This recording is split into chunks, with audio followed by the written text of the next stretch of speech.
Hi there, folks. I'm Sheriff Rakan Danko. I'm the Dukes County Sheriff here on the island. It's nice to meet you. Hi. Looks like you're having a lovely meal. The food here is really special. I hate to interrupt your brunch here. I am so sorry, but I have to ask you to leave.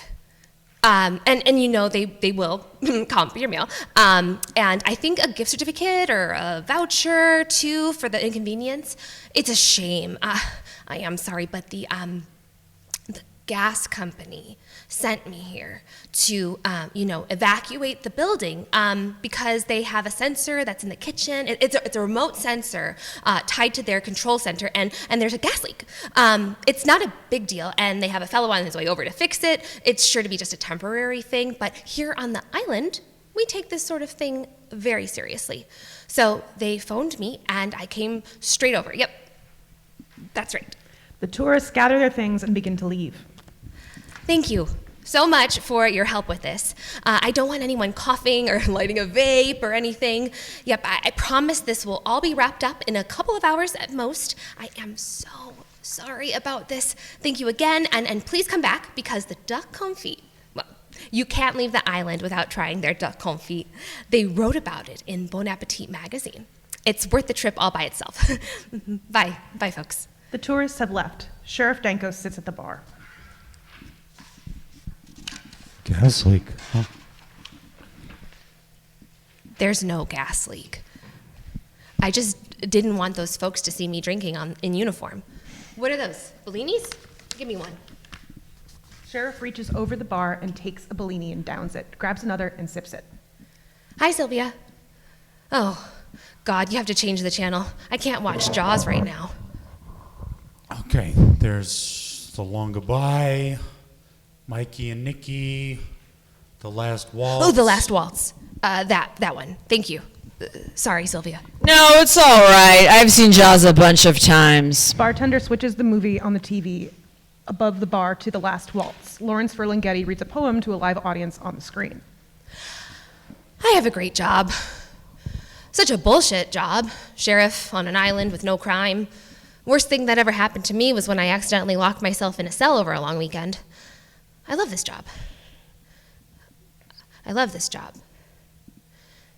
I love this job. It's a good job, and I'm lucky to have it. Did you know my grandfather?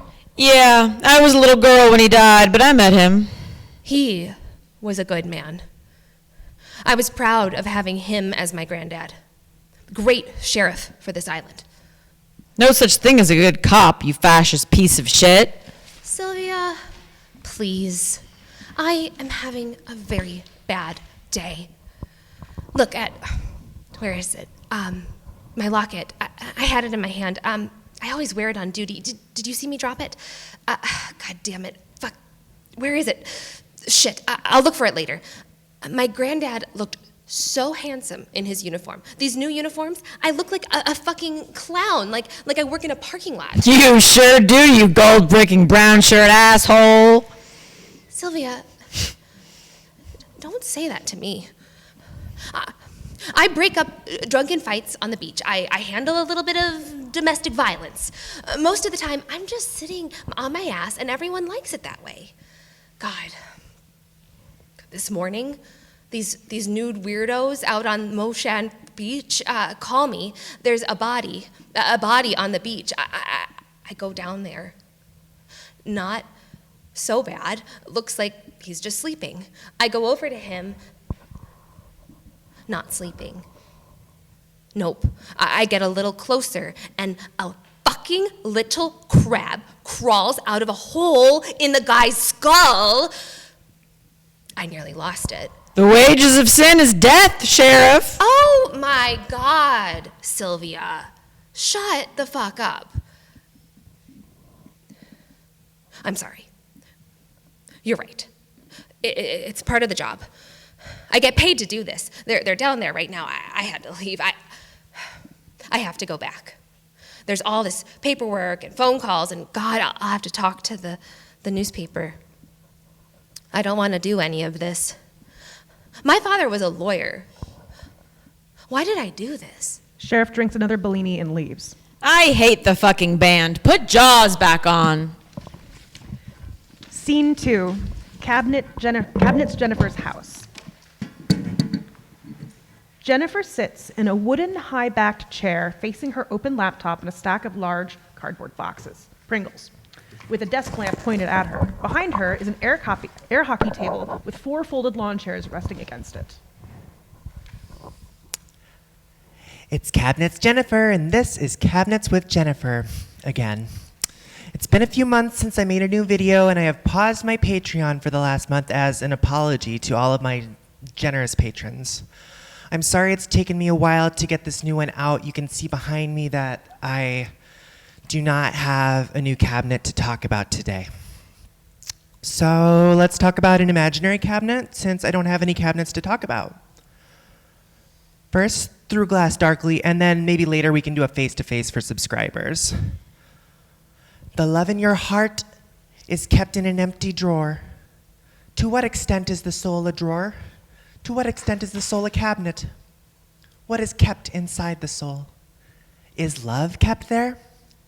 As the song says, love is kept in an empty box. How can you keep anything in an empty box? Is the soul empty when it produces poetry? Is the sadness that comes from the soul a radiation from some long ago detonation? Is love kept in the soul the way toxic waste is stored in ancient caverns? Where does it leak out? How do we mark the door to the cavern? To keep people out or to invite them in? People who do not speak the language, none can speak the language. If the soul is a cabinet, we need to identify a few characteristics. How sticky are the hinges? How tacky is the stain? If you were to hide inside while a killer stalked the halls of your home, how cramped would it be? Would the wood squeak as you shifted your weight, giving you away? Would thin shafts of light pierce the gap around the door? Does the door creak in the middle of the night while you slink downstairs under the moon to look at the bottles? Close the door, open the door again, look at the bottles, close the door, open the door again, look at yourself reflected in the moonlight, close the door and go back to bed. Let's go ahead and give the soul a cabinet score from 0 to 2. The soul gets a 1.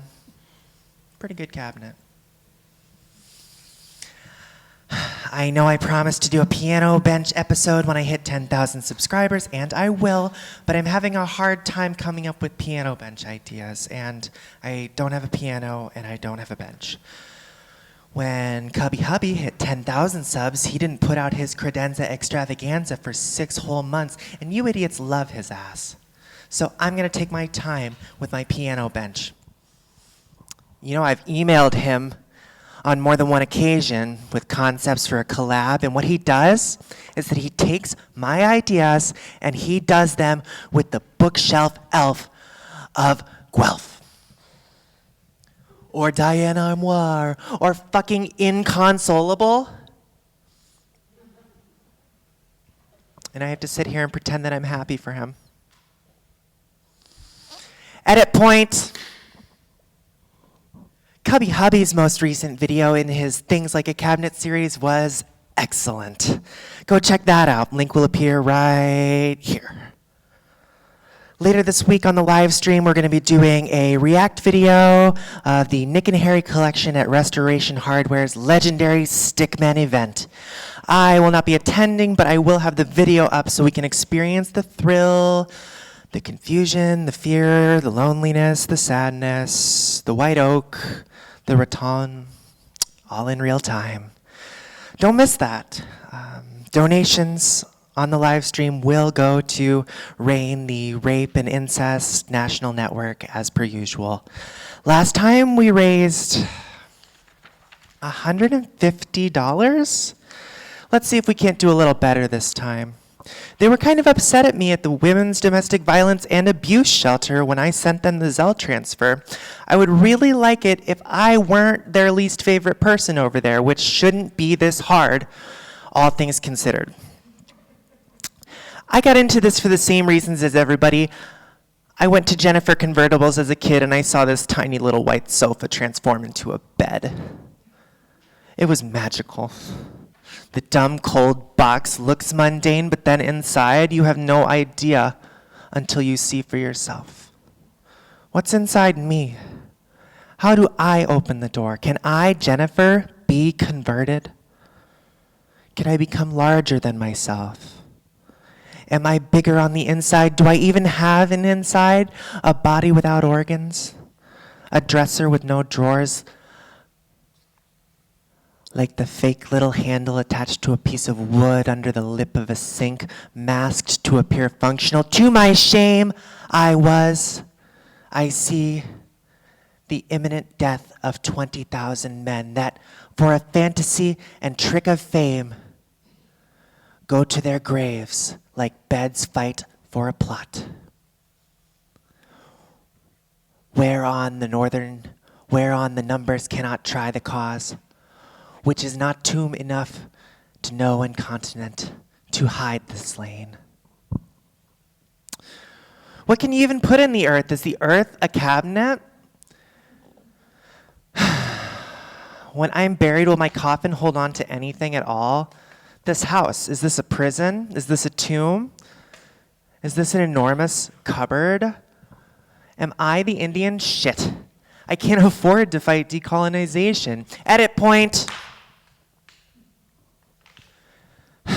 There was a dresser that my grandmother had before she died, beautifully lacquered, big clicky clamps. Everything in that house was a struggle to open. Each morning, she would go from room to room and heave apart the heavy metal shutters on the windows to bring in the air, the sun, the birds' song. A knock from behind Jennifer. Jennifer stands, crosses the room, and opens the door. She turns around and claps her hands. Scene 3, behind Zinc Bar. Joe Ronono, wearing a fake mustache, holds a door open next to a large metal trash can. Karen Davis can be heard doing her act inside the building. Joe listens and watches through the open door. Rakan, an old punk with a dog on a leash, sneaks up on Joe and tickles him. Joe laughs giddily and is then stern, then happy to see the dog.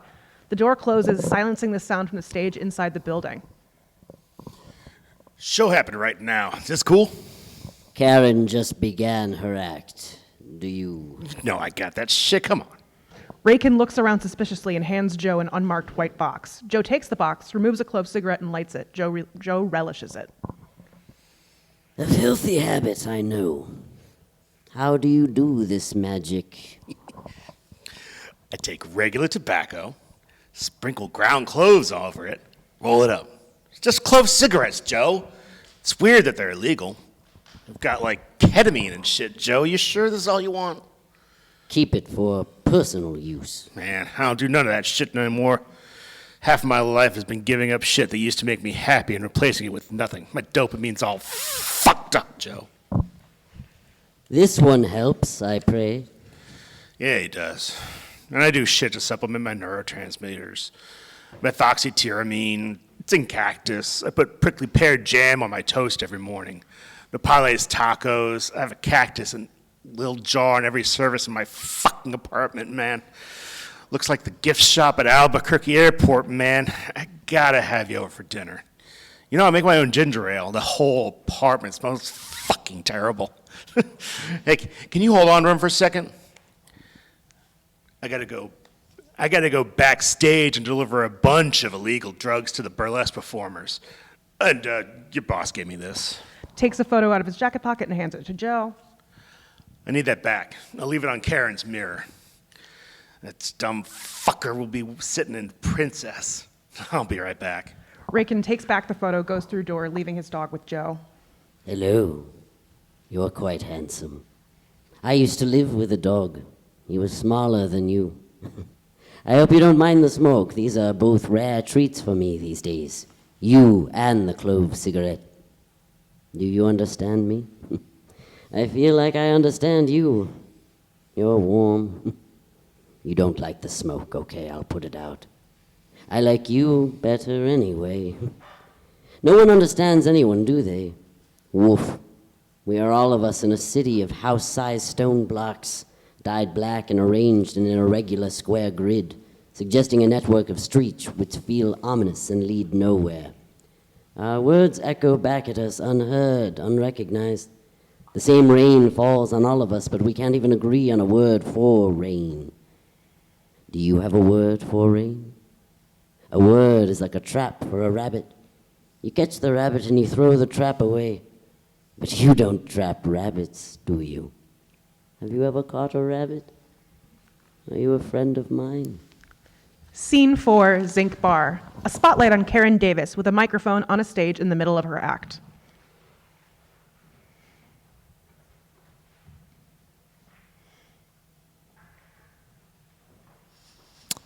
Want to play a game? I heard this is how they do stand-up now. Somebody read my cards. Joe. It was Joe. That tarot has taught me the virtue of being a Leo is an understanding that it's all a game. I don't know. I passed out watching The Matrix in 1902, and when I woke up, I was 700 years old, and despite all the sleep, there were still bags under my eyes. Here's the game. If you were an inanimate object, what would I be? See, I tricked you. We're playing a game. Here, I go, and if you go, make sure you tip the concierge on your way out. I am an IBM desktop, and my ass is spreading like a tipped-over fondue on that back-to-basics desk. No, that's a generic children's brand that sells overalls and cotton tops. Never get in bed with a cotton top. I flap around enough. No, my desk is adult. I got it from a place on an installment plan. I'm real. I'm not. I'm actually completely invented. I mean, I didn't think of any of this stuff. I'm a mouth on legs with a pussy. God, I'm too tired to meow. What is the sound of an aged cat? Not like the movies, not like when they put the prestige actors in the bodysuits and situate them on the chaise in a tableau and make them sing duet together. How many people saw Cats?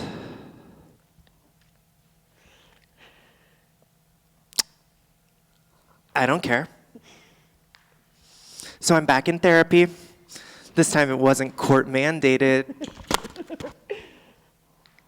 I put my big girl pants on, slid them off, and opted for some sweats, and that's when I got to typing, working the IBM. Did they still make those? Lenovo? The new? And I'm looking and I'm lurking, and I discovered that if I wanted to have any relationship with anyone in my shrinking compatibility range,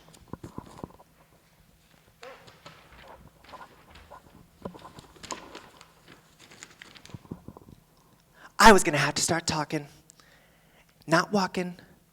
That's what my last guy did. And that's why I shall never cougar again. I'm getting ahead of myself.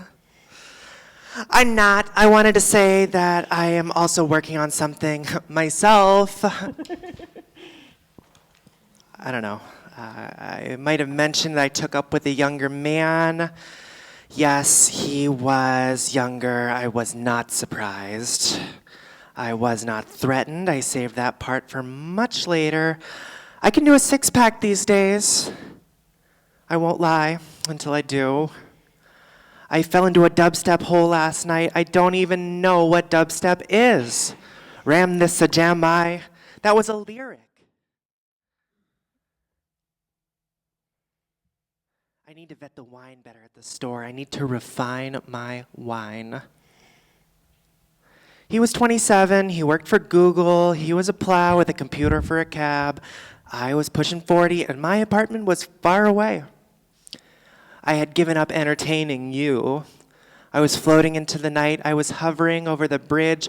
I was stupidly high off an illegal substance I had given myself. I wanted to cry out, "I've been violated!" But I was just violating myself. You ever been to a meeting? Like the kind that's supposed to get you right with you?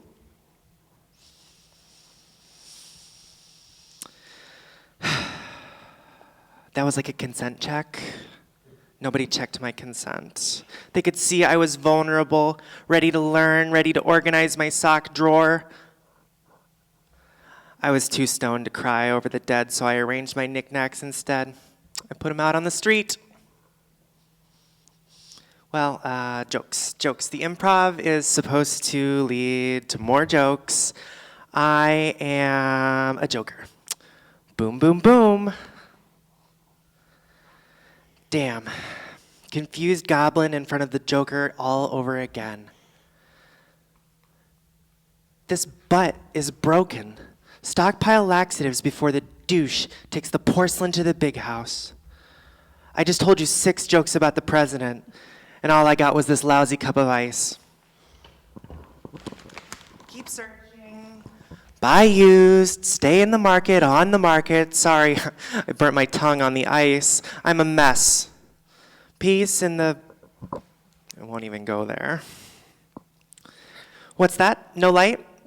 I have 5 minutes left. Okay, thank you. 5 minutes.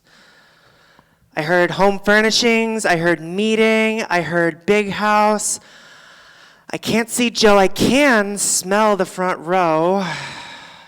Can't taste that 6-pack, thanks ice.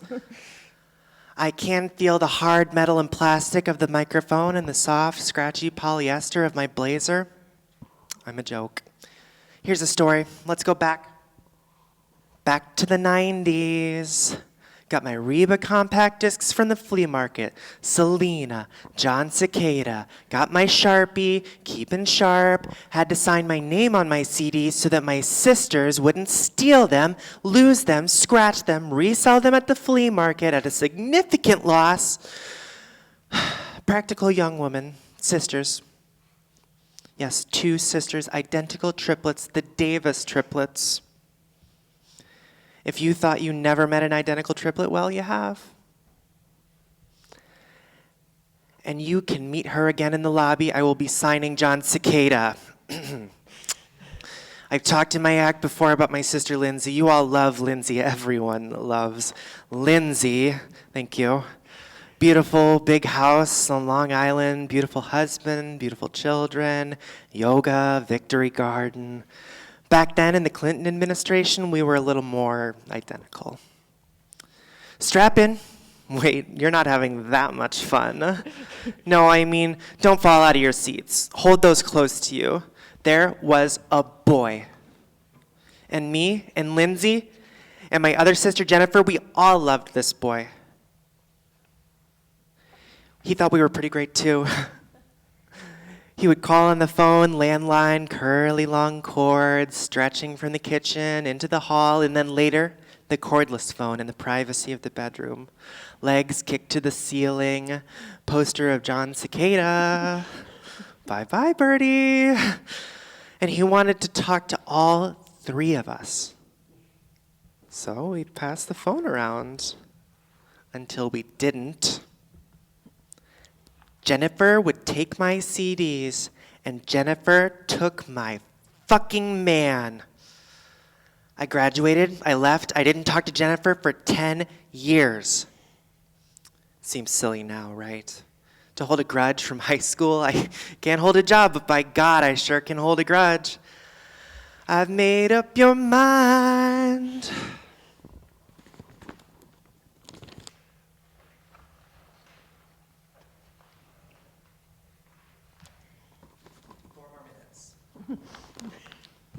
Now it's 2011. John Cicada's biggest U.S. hit was released 17 years prior, so it's time for him to release it again.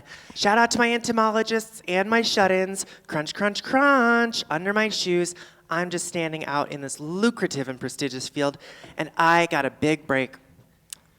Corporate stand-up gig at a convention in Poughkeepsie.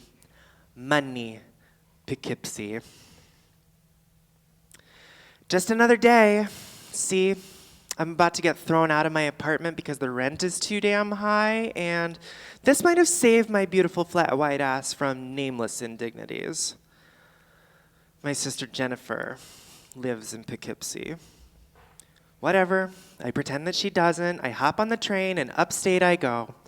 Let me tell you, you fucking people, You enemies of beauty, I killed.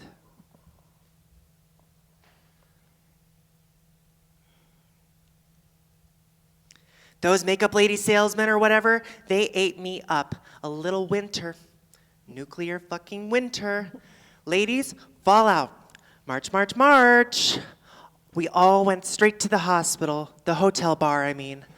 I had too many espresso martinis, and it affected my vision.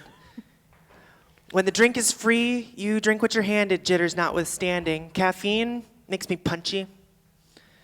And gin makes me loud. And hello, nice lady policeman. Would you like a makeover? Scrub off that porcine pink, make you a nice warm spring.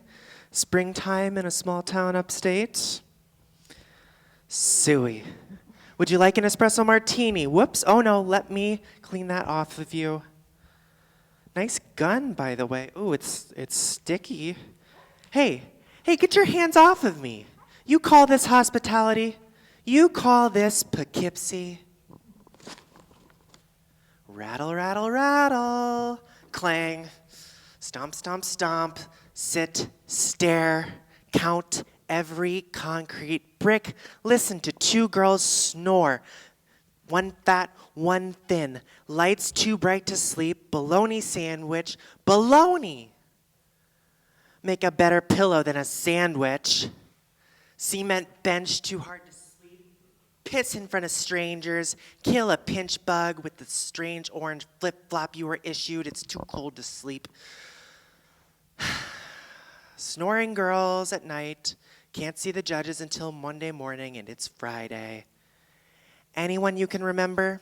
Anyone who lives in fucking shitty goddamn Poughkeepsie? You get one phone call. Want to spend every penny in the world on a lawyer when you're fully guilty of that shit? When you fully did that shit?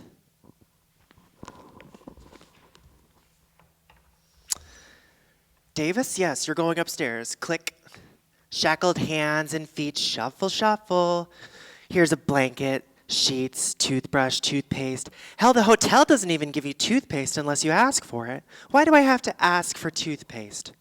Are they doing mostly business with the untoothed? Bunk 4. Stomp, stomp, stomp. Sit. What time is it? Who fucking knows? Have a nice chat. Turns out that a lot of the women in jail have been physically and sexually abused by their fathers, their boyfriends, their bosses, random strangers in school, other inmates, the fucking guards. Wow, huh? Fascinating. Huh.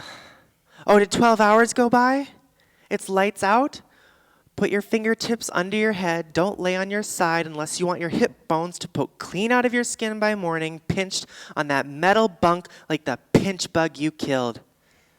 Wake up on Sunday, 4:30 a.m., lights on, make your bunk. If we catch you masturbating, you're going to get a stern talking to. Don't touch the other girls. If someone touches you, tell a guard, just not the guard that touched you. Time for chapel. You can go to the writing group if you don't want to go to chapel. I go down the hall to the big empty gym. I sit right under the basketball hoop, and there he is, Mr. Mustaches. And he asks us to tell stories. When did you know someone loved you? No pens, no paper today, ladies.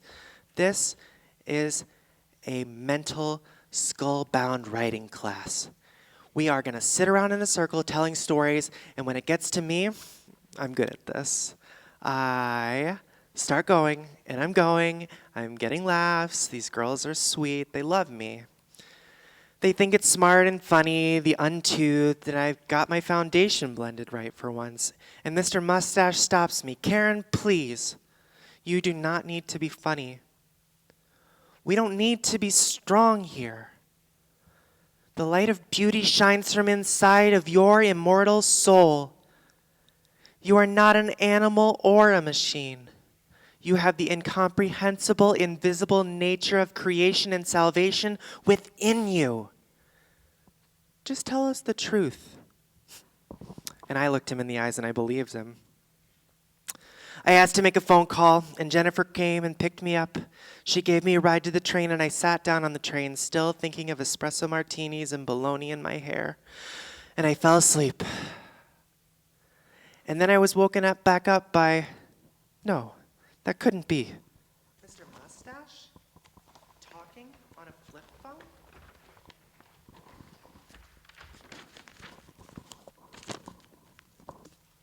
Trying to convince someone to come be his roommate in a bad apartment in a bad building that was way too far from the G, and by the time we get off the train in Manhattan, we had just made an arrangement. We still tell people that we met on Craigslist. I see the light. Thank you, light. You might not believe it, don't believe it, but I am Karen Davis. Let's have a big hand for your host, Joe Renono. Applause. Karen leaves the stage. Joe walks up to the microphone. Joe reads from Ikun's Crow with no mouth. He pauses between each stanza, trying to observe the layout of the text. Each time he looks up, we see something transpiring in the audience. This is maybe like that later scene in opening night when everyone is waiting for the play to start. In essence, he is really savoring this book. Amazingly sad how its blades mirror the years, how sadness extends far as the hills and rivers. So burning's knowing, and I'm not even drunk on 3 wines, plunge into the fire, reality pure, endless pain. An advertisement for a Ron Jeremy brand of wine appears behind Joe. One white blossom snow, razor-edged mountains slice my belly. Some fried calamari is delivered to a table. I have to admit my passion never leaves. Fire is the master. Young grasses appear each spring. And for those of you entering late, I have just completed the final étage of a reading of the first 53 pages of EQ's Crow with No Mouth, translated by Stephen Berg. Some of you may know the master as Crazy Cloud, and I was glad to have his company. The time flew, and did not. I found this collection in a small wooden house outside a brownstone in a neighborhood that is not my own. It's good to be in community. It was not a walk of shame.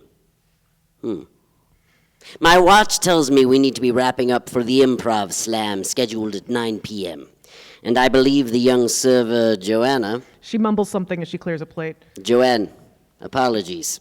I couldn't hear you as I wanted while we stood on line waiting for the gender-neutral bathroom just before. But I believe you just gave me a wink to let me know the time has arrived. It was an honor to be your MC this evening, to know I can still draw a crowd. I must thank the sponsors. A piano begins to twinkle as Joe searches his blazer for a piece of paper. He appears lost, disoriented. He puts up a hand to silence the pianist, a mousy woman who is invisible, silent and off stage. I had written the names of several bankers on a page torn from a copy of Mahler that I keep on my desk. I suppose it slipped out. Gentlemen, you know your names. Maybe it's the melancholy of another starry night come to close, but I need to step out on a limb before the train takes me to oblivion. Karen knows the shape of the apartment, old friend. 2 bedrooms on the other side of the river where the walls have heard the cries of life being lived, while unwanted pregnancies were avoided. Sometimes the calls were close. Then again, I've never been a traditionally sporting man. I digress, Achilles' heel. I need to unburden what has grown heavy and swollen, and ache the shape of a protuberance. It's not a word that fits easily in the mouth.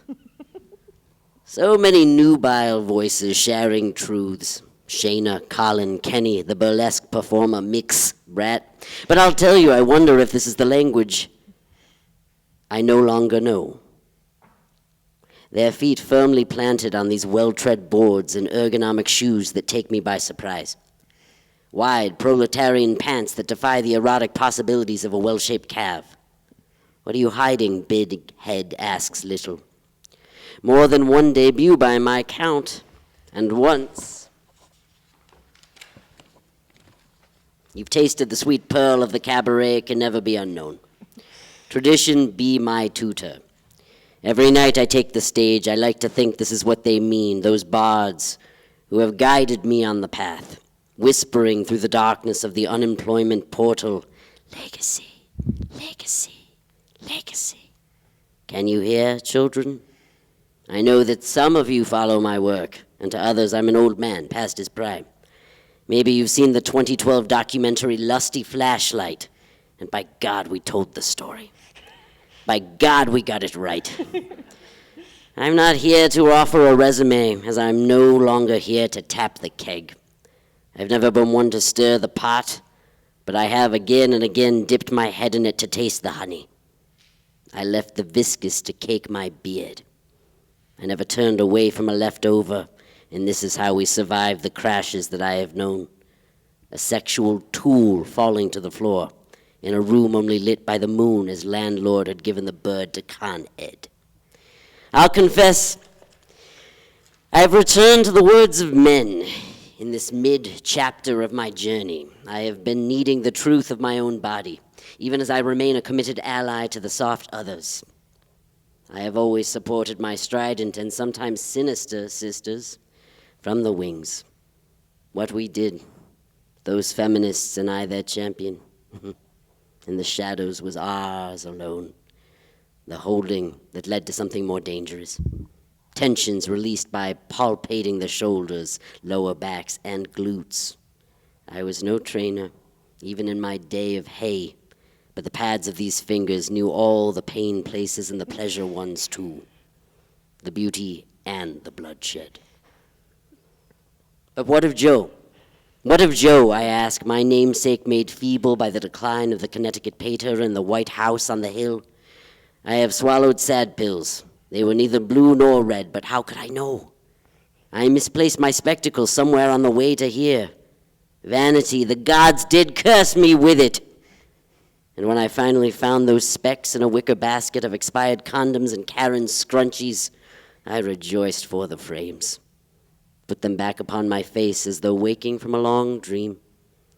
It dawned on me as I have smiled and maybe even lied my way through tonight.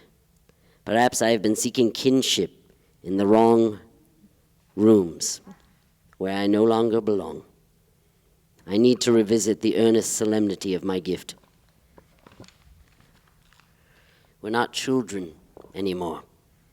Running my hands over my nippled chest, I wrote this yesterday as the clock struck 12. He rummages in his pocket again, murmurs, Eureka! as he discovers the banker list in the inner pocket of his jacket, then finds his actual poem. Ah! Here she is. I call her Sweet and Pert. Sweet and pert they were.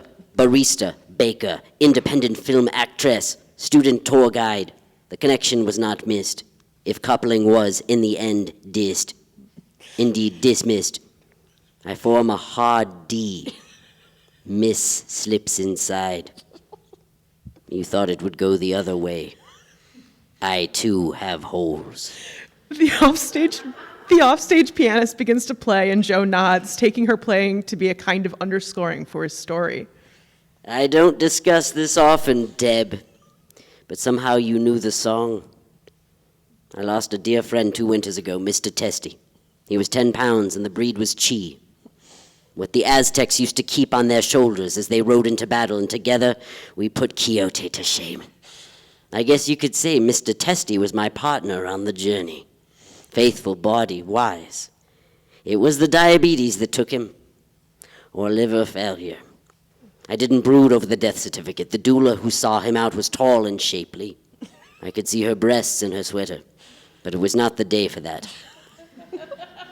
I am told Lilith is loud in one of my houses, and she has been since I was a boy. Excitement comes at odd times, and these are indeed those. And they were.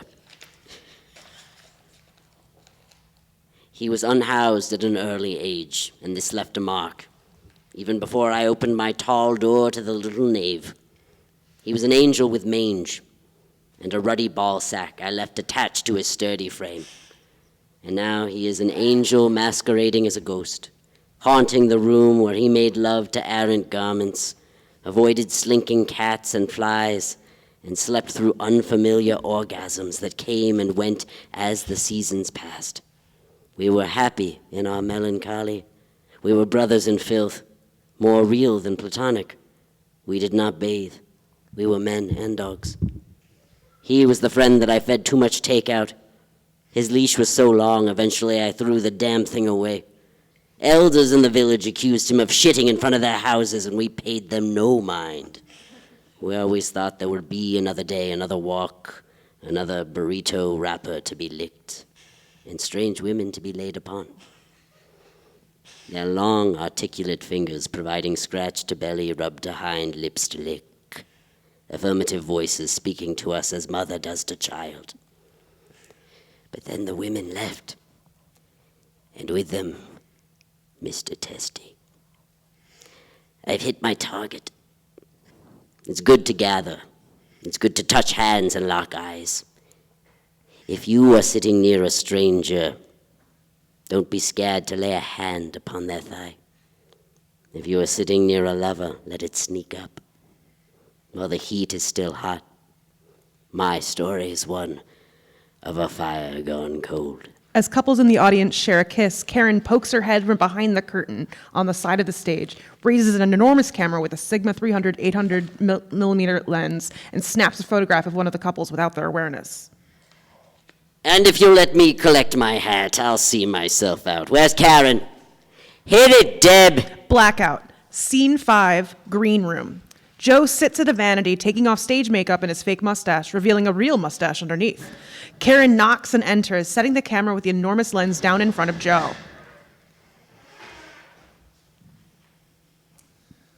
Got some pics of the couple in the front row. He was really getting in there. Emailed them to you. I'm grateful to you. Your client is lucky. She's gonna clean this guy out. I should see if I can sell some of these pictures to that girl's dentist. Spotted some gingivitis that maybe she hasn't even noticed yet. Speaking of mouth diseases, you hungry? I was thinking tacos? Did she have tacos? No. Sure. There's something I want to talk with you about. My sister, Jennifer, she needs your help. Ha! She needs a poet's help. She finalized her divorce about a month ago. Then she doesn't need my help. Her husband committed suicide in Martha's Vineyard earlier this week. He shot himself in the head and fell off a lighthouse. Then it sounds like they're both beyond my help.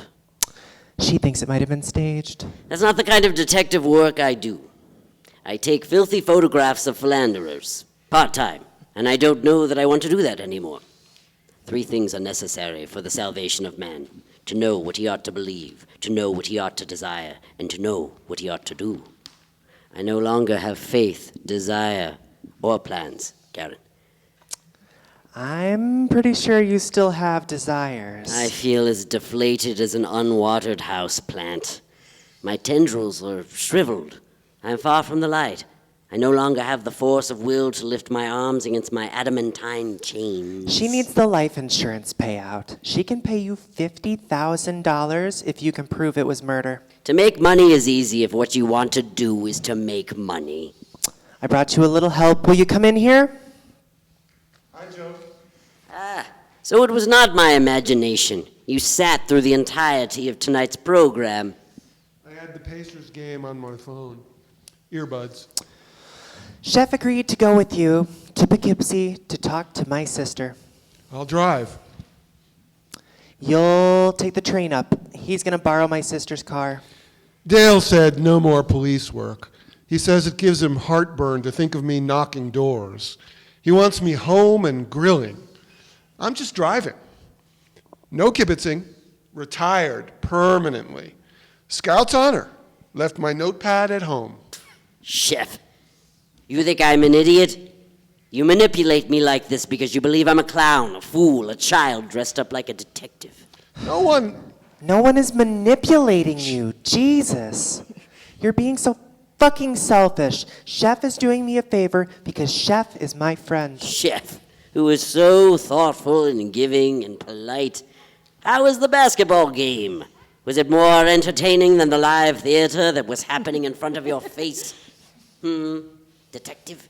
I didn't mean to insult anyone. Theater and poetry and all this, it's not my thing.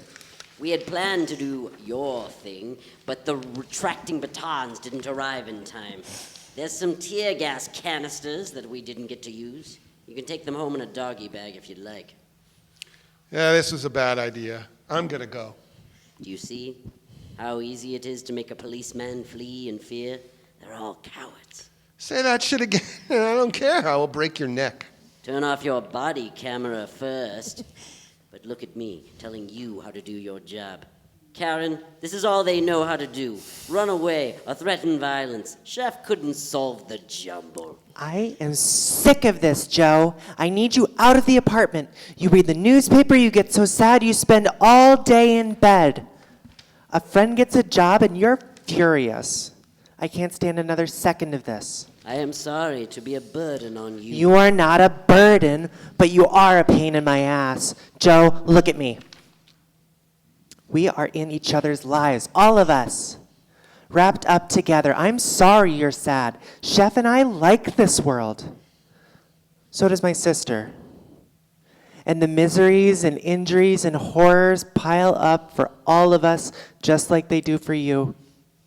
That isn't an insult to your depression. I see the black mold growing on the sky too.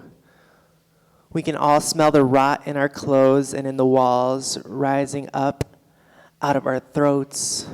We have to help each other or we're all going to drown in this fucking swamp of sadness, Joe. Apologize for what you said to Chef. He doesn't have to apologize. He does, and so do you. Okay, I'm sorry about the thing about breaking your neck. Apologize for being a cop. For being a cop, for my job. I haven't been a cop for 15 years. Neither of you has to mean it. Jesus fucking Christ. Oh my God. I'm sorry. I'm sorry, Karen. Chef. Okay. Yes. Let's go solve a murder. Scene 6, train to Poughkeepsie.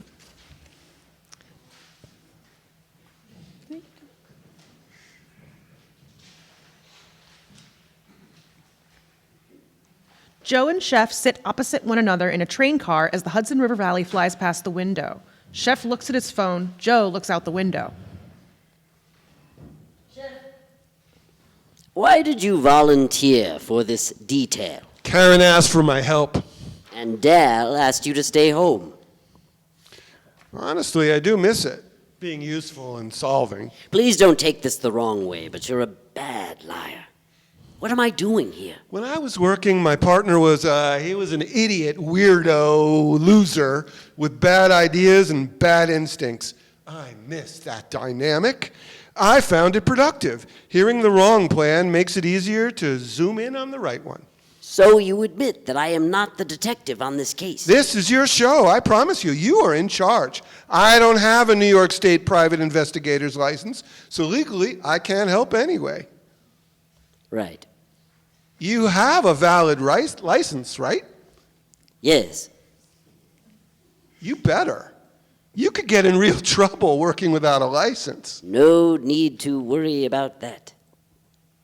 Good. Yes, good. So, how does one investigate a murder? You've done it before. Yes, but let us imagine that I haven't.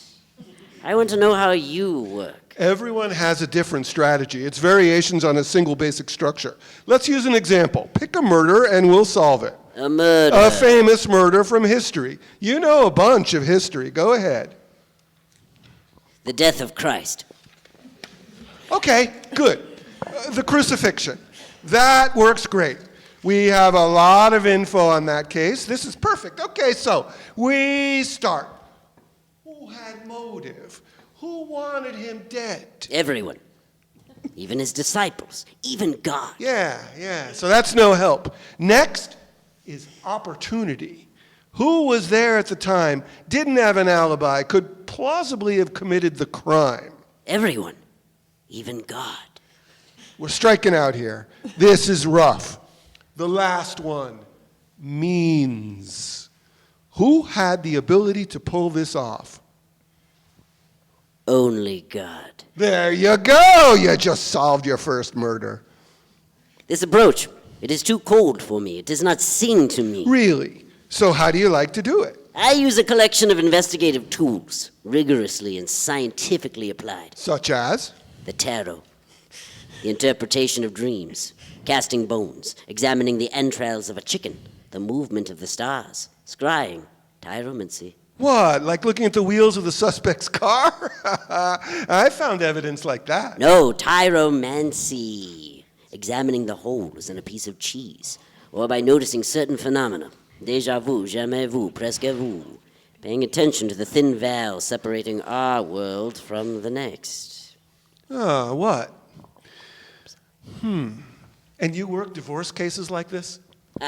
I mostly pay sex workers to entrap wealthy men and take their photograph while they aren't looking. That's probably not going to help us with this one. It's a suicide. Most of the time, even the suspicious ones are just regular, dumb, old suicide. Nobody likes to believe that, though. I find that it is helpful to derange the senses in order to open oneself to the quiet murmuring of the universe. Heavy drinking, drugs, sex when possible, sleep deprivation, hallucinogens, bloodletting. I recently bought a book on trepanation. Well, we're not doing any of that bullshit. And we see the approaching horizons of our espoused hierarchy. I'm going to put this as kindly as I can. You and I have known each other a long time, and you're a friend of mine. I do care about you, and I know you've been having a tough time lately. I am sensitive to that. Thank you. The life of a detective is not exciting. It's not car chases and strip clubs and gunfights and sexy ladies slipping you a Mickey. There are no courtroom confessions or bringing all the suspects into someone's living room to reveal the killer. It is walking and driving and knocking on doors and talking to people who don't want to talk to you. It is reading and waiting and thinking. It is looking at photographs of dead children so hard you never forget what their wounds look like. It's disgusting and terrifying, and more than anything else, boring. It's boring. There is no romance. There is no excitement. There is no poetry, Joe. Just the monotonous sadness of death. I promised Dale that I was done. I am done. That's why I'm not investigating this. You are. I'm just driving, and you're going to do it. You're going to solve a murder. A train passenger, a young woman, Veronica, sits down next to Joe. You're solving a murder? Really? Oh, that's exciting. No, it's just a figure of speech. I am traveling to the world of the dead to rescue Eurydice. My idiocy. Not mine. I have a date with a pillar of salt. Well, I'm going to upstate to see a painting, an exhibition at Bard. Are you a student of art? I am a student of communication and hospitality and sports management at Hunter. Polymath! Thomas Jefferson herself has sat down next to me. I do admire your swivel chair. You're making fun of me. I am incapable. I'm sorry, miss, but this is sort of a business trip, and we've got stuff to discuss. Do not be rude, or I shall send you home. I apologize for the conduct of my driver. We are investigating a suspicious suicide. What are you? Don't tell a stranger the details of the case. What are you doing? This is not a stranger. This is my friend. What's your name? my I'm love? Veronica, but you can call me Roni. And I shall, Roni. Roni, I should like to ask you what you think happened. With what? The suicide. Oh no. Did somebody die? Yes, child, a man died. How'd he die? Well, that's what we'd like to know. Do you think it was a murder? Like in a podcast? It's possible. Shadows stretch across our paths. Crows watch from distant dead trees. Oh. Are you making a podcast about it? No, we are not. Well, you should, because that's my favorite thing to do on these long train rides. I listen to podcasts about these horrible, grisly murders, and I try to solve the murder before they do at the end, and I figure out who they did it and why and how and all the awful details. Oh, you should skip ahead to the end of the podcast, and then you'll know who did it. What an excellent idea. We might visit the oracle to ask Apollo for the gift of prophecy. Oh, You know who you should ask. My sorority sister in the other car. Haley, come over here. We need you to solve a murder. Okay. I'm gonna go get Haley. She's good at these. Haley! Haley, you stupid, ugly bitch. Take your headphones off. There's been a fucking murder. I'll be right back. Haley, you fat Irish cunt. Take the cock out of your mouth and come solve this murder. Veronica exits. I talked to the medical examiner and the sheriff in Martha's Vineyard to get the crime scene photos and the autopsy report. Not so fast. It really sounds like we should wait for Haley. You dumb whore, Haley. If you're blowing the conductor, I'm gonna send photos to your ma. You should work harder to love yourself. You deserve romance, Haley. Veronica returns. Silly Ronnie. Haley is that way. Haley! Veronica crosses and exits the other side of the stage. Scene 7, cabinets Jennifer's house. Jennifer sits in front of her computer wearing a headset, playing a video game, addressing live viewers of her stream who interact with her via chat. Behind her is the air hockey table with folded lawn chairs leaning against it.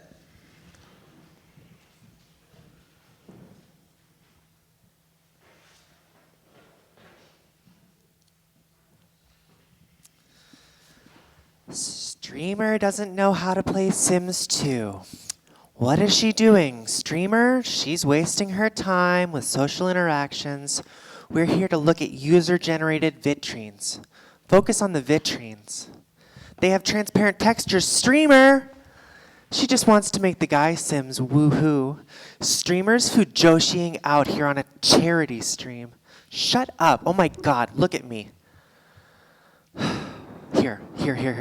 Vitrines, plonk, plonk, plonk. Look at them go. They look great. Hantomae no kiyobi ga uta akoshi desu. Cabinet score of fucking 10 billion out of 2. Come on, Simon. You think his jokes are funny, right? Don't go to sleep. He's right there. His shirt is off. They're not brothers in this, chat. It's not problematic. Simon-kun, watashi ni kono no koto o shinaide kudasai. If you waste any more of my time, I'm going to make the aliens abduct you. You want mpreg, chat? Baka Simon, oh my god, chat, shut the fuck up.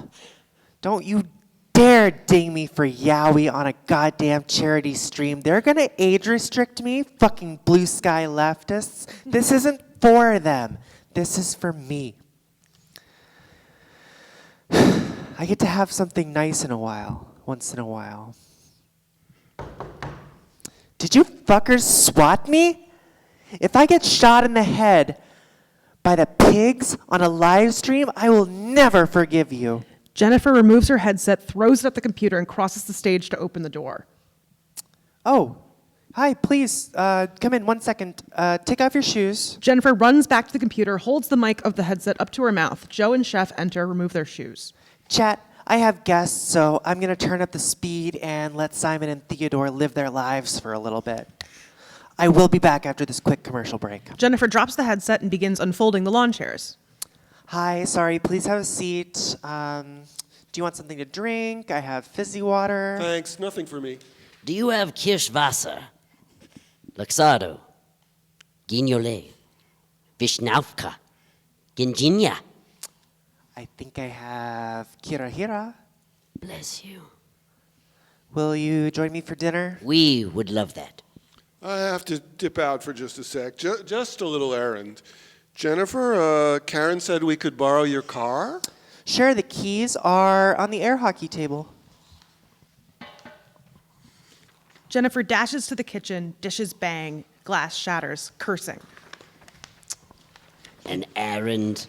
Or are you having your towel or just the waist on your, what shall we call these, trousers? It's nothing. I'll be back before you know it. Just conduct the witness interview like we talked about. Reporter questions, the 5 W's and the H, and remember, focus on the facts, the details of the crime.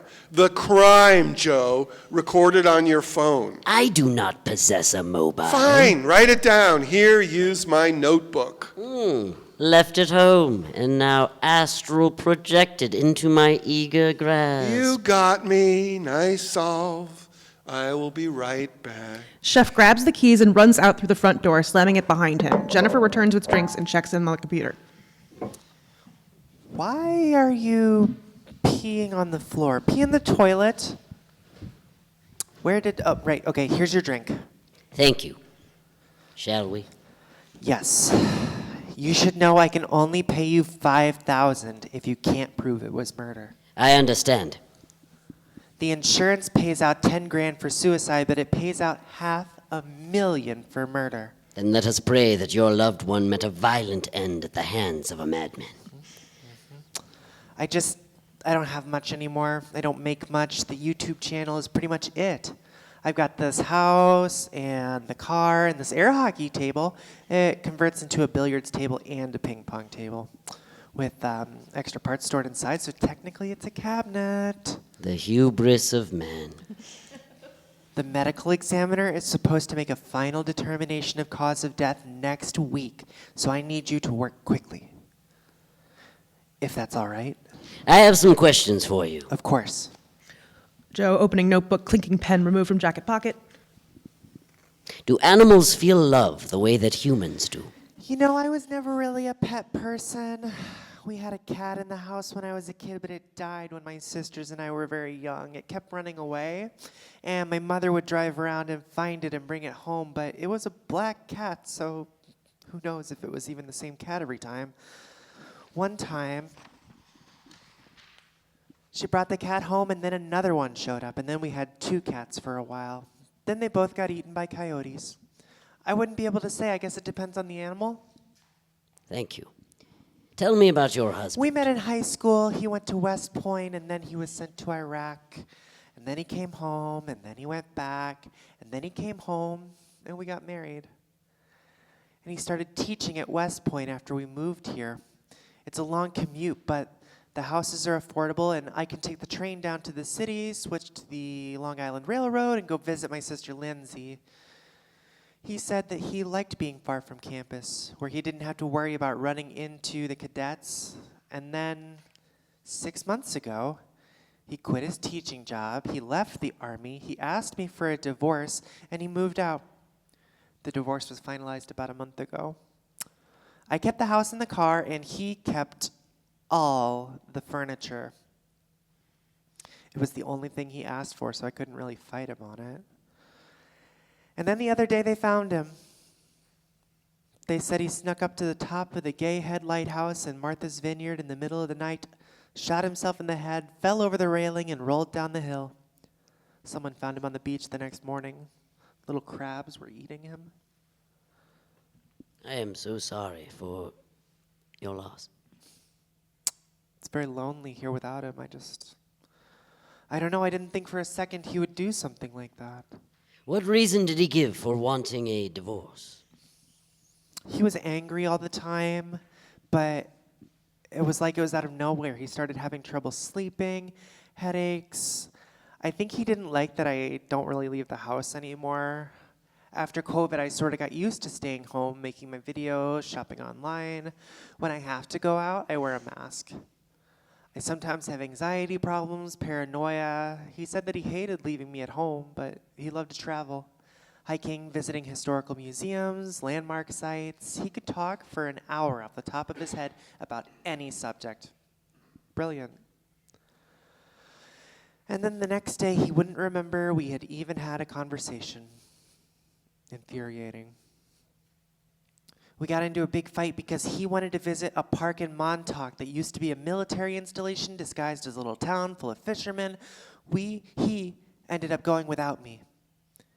And when he came back, he had the papers with him. You have 2 identical sisters.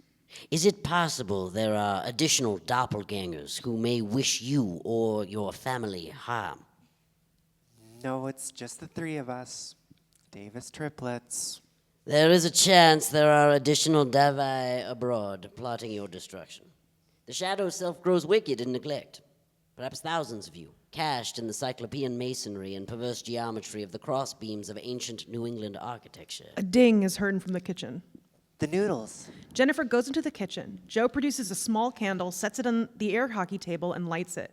He stands, turns the dimmer on the wall, darkening the room. Joe mutters a slow, arcane, guttural incantation under his breath while performing somatic gestures. He rolls up his sleeves, revealing tattoos on each forearm. He sits, eyes closed, opens his shirt at the top to remove a crystal worn around his neck, which he kisses, holds up, and places back under his shirt. Jennifer returns and places bowls of ramen on the table in front of each of them, then sits. Itadakimasu. I should like to perform a seance to summon your truth. Do you perchance have a photograph of your ex-husband? If I could see his face, it would draw his spirit and my own closer. Likewise, a bottle of his aftershave, hair from a comb, but a likeness would be a most potent focus for his psychic residue. No, I'm sorry. He hated to have his picture taken. He always said how ugly he was. He never understood why I was attracted to him, but he was a beautiful man. Everyone said so. We had 1 or 2 pictures together, but he took everything. Everything. He took the magnets off the fridge. I shall continue apace. Please, hold my hand and shut your eyes. Joe puts 2 fingers in his soup and anoints himself on the table. Joe and Jennifer hold hands. I call forth the spirits of those who have lived in this house, who have felt the chill of the hand of the world of death, not yet laid in their graves, released from the bonds of earthly oaths, awoken to the dream of the celestial tapestry. Answer my call. Stand forward to address the microphone of mundane truth. Walk through the heavy curtain. Grant these poor sinners a boom from the peak of the great mountain where storms gather, the home of lightning, and shine your beacon across the salty waves of the sound you have traveled in defiance of your ferrymen, still clutching the pennies laid upon your eyes. Joe produces a tiny set of chimes, a tiny gong, and a tiny ocarina, and plays each briefly.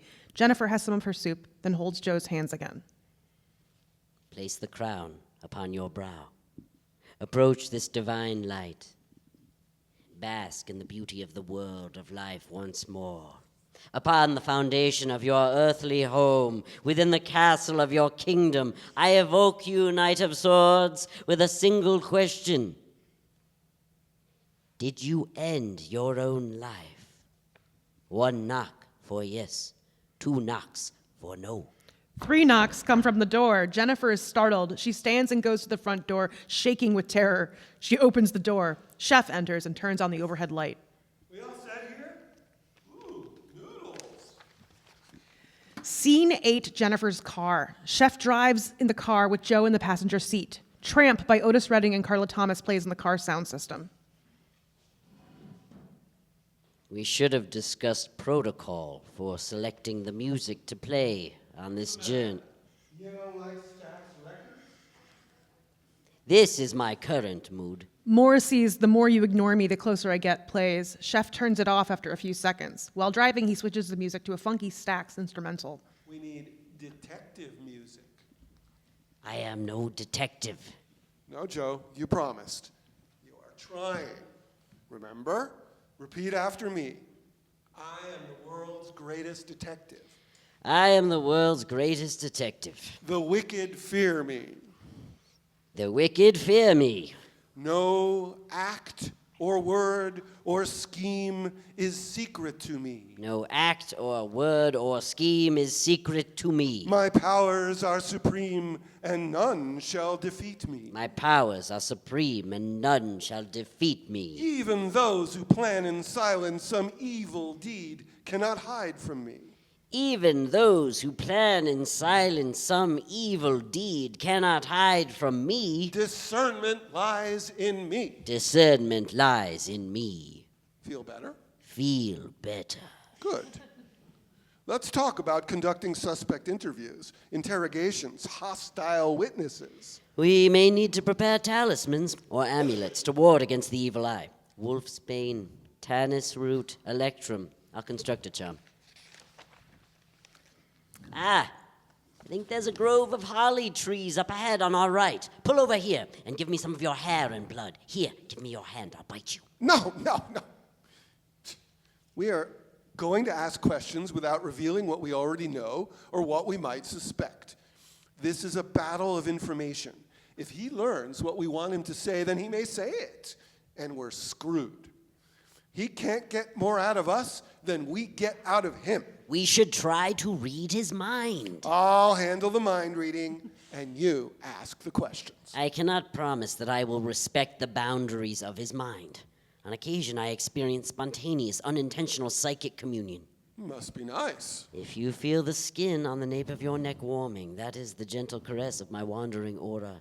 Is that what that is? Are you troubled by dreams, I Chef? sleep fine.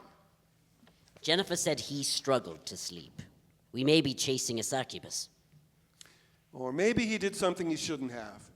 Guilt can cause insomnia. Maybe somebody figured out what he did and made him pay for it. Or maybe he knew about somebody else who drew outside the lines and they shut him up. Or maybe he had fucking gas, Joe. You know what can keep a guy up at night? Getting divorced. What did she say about the divorce? They argued about vacations? I don't know about that. He spends 20 years in the army, 20 years with his wife, throws it out the window and eats a bullet because she won't go to the Dells with him? I don't buy it. He didn't try to take the car or the house, but he wanted the furniture. What good is the furniture if you're going to kill yourself? Did he do it to spite her? And where's the furniture now? Did he sell it? Donate it to the Salvation Army? What did he get up to in the war? After we talk to General Carr, we should see if we can find any of his students to interview. Professors love to kill themselves after they fuck a student. While Chef talks, Joe falls asleep. The car pulls to the side of the road where a small cabaret stage is set up in a clearing among trees. Stage lights illuminate a microphone on a stand. Joe sinks through the seat of the car and walks through a black curtain onto the stage, addressing the microphone. Chef gets out and leans on the car, looking at Joe. Have you ever thought of taking your own life, Chef? I thought of taking your life, Joe. Rakan, dressed as a tree, stands next to Chef and the car. Karen, with wings, sits on the edge of the stage, resting her feet on Rakan's outstretched arms. Little creatures of the forest gather to watch. There is a William Blake watercolor, The Wood of the Self-Murderers, the Harpies, and the Suicides. Those guilty of the sin of suicide are imprisoned for eternity within white oak trees, where they are tormented by harpies. In Dante's Inferno, the poet writes, "Here the brute harpies make their nest, the same who from the Strophides the Trojan band drove with dire boding of their future woe. Broad are their pennons of the human form, their neck and countenance armed with talons keen. The feet and the huge belly fledge with wings, these sit and wail on the drear mystic wood." The harpies are depicted in Blake's watercolor with the faces and the large, firm breasts of human women.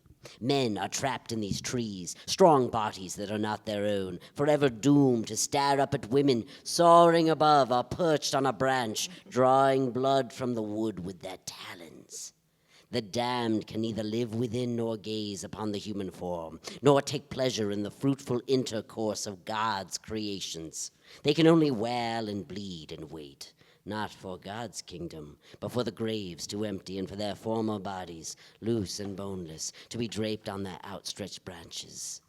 Blake uses no greens or golds in his image, only the pale blues and browns of stones and dead flesh, and a single cracked drop of red blood. The perched harpies recall the half-human demon figure crouching over a sleeping woman's breasts in Fuseli's The Nightmare, which is why I suggest a succubus. A small table is deposited in front of Chef, along with a platter of potato skins. Joe, when we're talking with the general, please don't describe any paintings, with or without tits. I know you think I'm no fun at all, but please, no mind reading, no talismans, no tits. Fine. Scene 9, General Carr's office. Joe sits in a chair. Chef is escorted by Private Bush into the general's office. Chef takes a seat next to Joe in front of the general's desk. Bush stands by the door behind Joe and Chef, whose backs are to the soldier. Sorry, I had a thing. How long were you in here by yourself? An hour, I don't know. Soldier, Private Bush, sir. not the first Private Bush I have encountered. Just turn around and wait for the general to arrive. Private, are you a student here? No, sir. I'm an enlisted man. The cadets are training to be officers. No interest in attending the academy? Didn't have the grades, sir. Odd to me that the general wouldn't have a cadet in this position. The general has important work to do. I wouldn't assign important work to a cadet either, sir. Leave the poor kid alone. It fills my heart with happiness to speak with the young soldier. I am hungry for happiness, Chef. I am happy to meet you, Private Bush. I am Joe Ronono, Private Dick.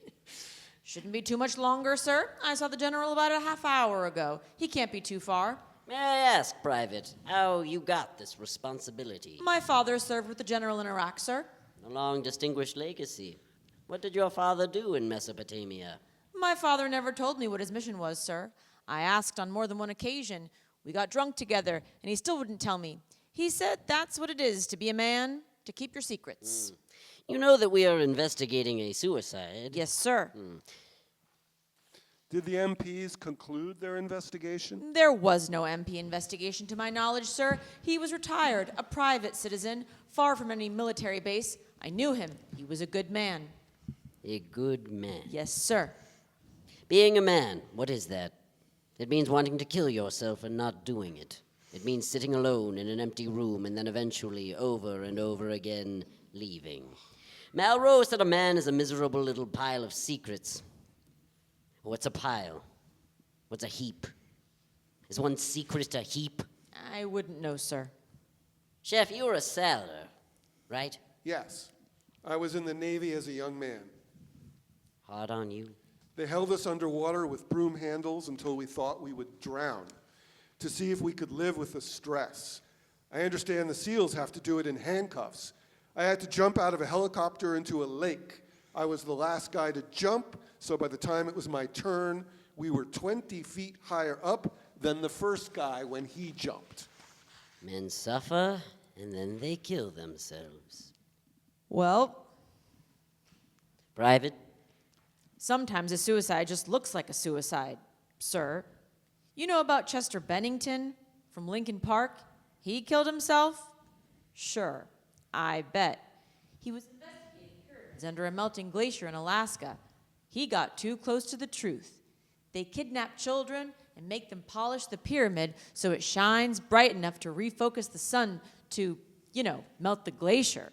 That's what causes global warming, the labor and suffering of child slaves. Is that right? You ought to know, sailor, sir. I served with these sailors who told me about the sex slave scandal in the Philippines. They shut the whole base down. Big news, right? Didn't see it on TV. And the Philadelphia experiment and how it's these secret technologies they have that make soldiers go crazy and turn invisible. You try to make camouflage, you end up with time travel. There's secrets everywhere. The world is a secret from us. They don't let us see any of it. The whole world is invisible now. You see something, and it's like you've never seen it before. jamais vu. C'est le truc, justement, précisément. Silent demons everywhere. I have Christ to protect me. He does a good job about 70% of the time. Pretty good odds on most days. Last year, on my birthday, my brother died.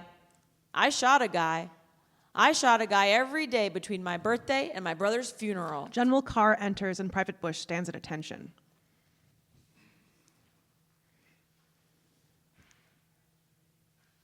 Thank you, Private. You're dismissed. Sir, Private Bush leaves.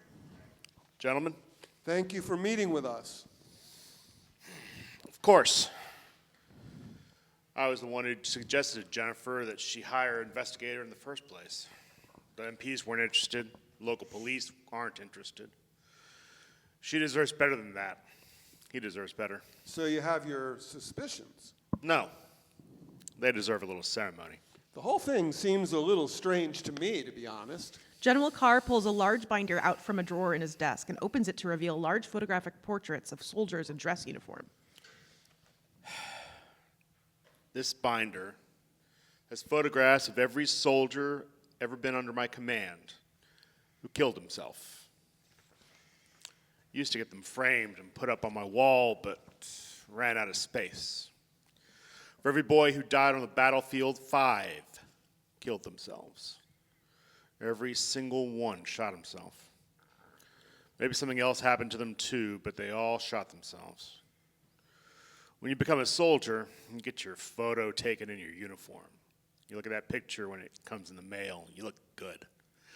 You look young, you look strong, you look handsome. You open that photo envelope and look at that face. And that's the man who's got the best chance of putting you in a box. 1 man out of 10 is a psychopath. He picks up the weapon, and everyone else in the world is his enemy. 9 men out of 10, they pick up that weapon. The only man they hate is the one they look at when they open that envelope. These boys here are just the ones with the courage to do something about it. They got their enemy. These boys here, they killed them all. Wiped them out. There he is. Handsome, right? A beautiful man. Can you tell us anything about him? He was a religious man. He taught religion. Any religion.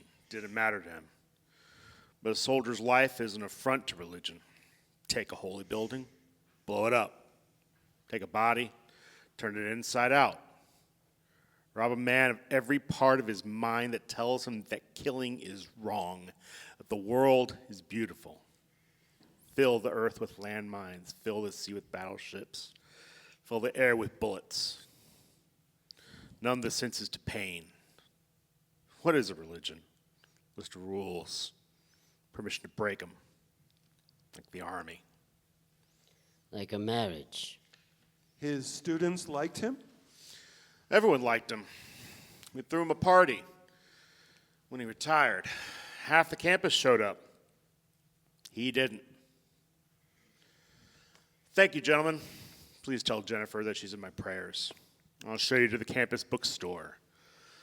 There's an end-of-semester sale on discounted hoodies. Dale would love that. General, please, one request.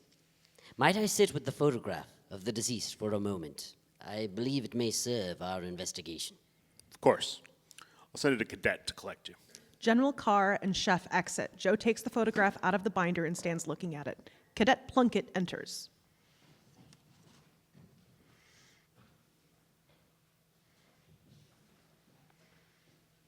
Sir, the general asked me to come get you. Cadet, do you recognize this soldier? Certainly. I took his Intro to Religion course. He was one of my favorite professors. I do not wish to be indelicate, but were you aware of any inappropriate eruptions of libido on the part of the deceased? Before his passing, of course. Please, speak, child. Will you promise to keep it to yourself? My lips shall not be loosed for ships or otherwise. It's humiliating. I tried to kiss him at the Christmas party more than a year ago. Was he a talented lover? Oh, he pushed me away. He was very kind, and I was a stupid little girl. I'm lucky he didn't tell anyone. I could have been expelled. I felt like sinking into the earth. He was just, I don't know. And now he's gone forever, and maybe he quit because he was sick of all the stupid little girls, and no more Christmas parties. And no more anything, just because we didn't make him feel loved or appreciated. And we took from him and never gave anything back. No one listened. And no one noticed that he was sad or lonely. No one gave a shit. Oh, God. Was it my fault? I'm not the only one. I heard from other girls, they make a move on him. Of course they do. And he's a perfect gentleman. An officer and a gentleman.